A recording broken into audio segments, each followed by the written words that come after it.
A minor, E minor, G.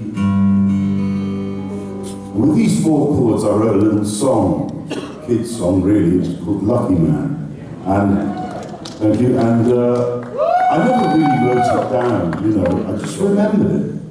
It wasn't until many years later we were recording an ELP album, the first ELP album, and we came to the end of the record. We were 1 song short.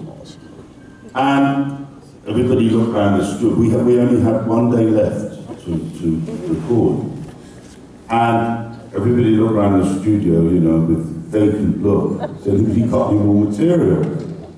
And I said, "Well, I've got this little folk song I wrote when I was a kid. You know, if we're looking for a filler, maybe we could use it." So I played it, nobody liked it.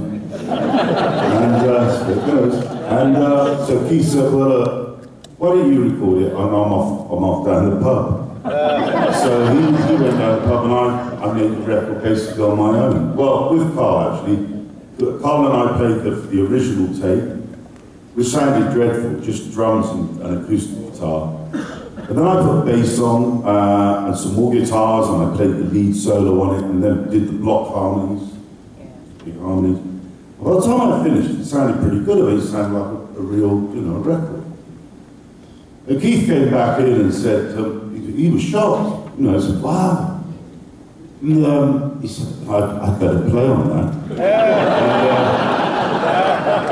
And, not stupid, Keith. And so I said, "Yeah, but the thing is, I've already played the guitar solo."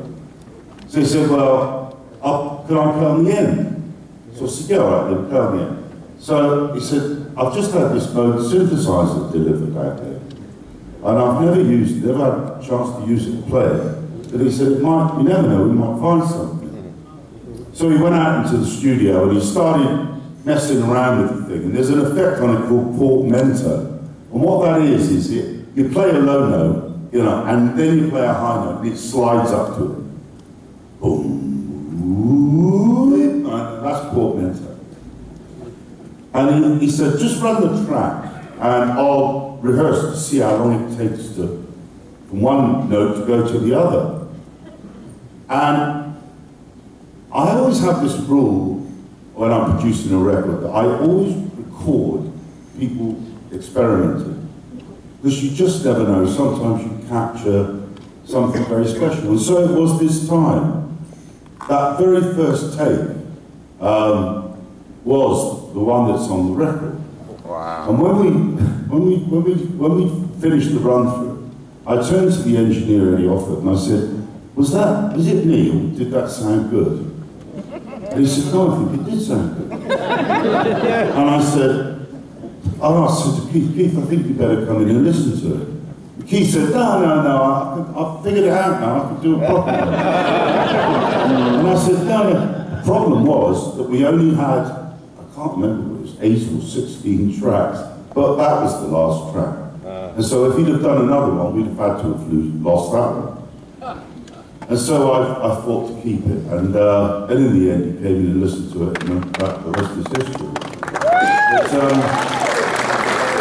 But we'll go sometime.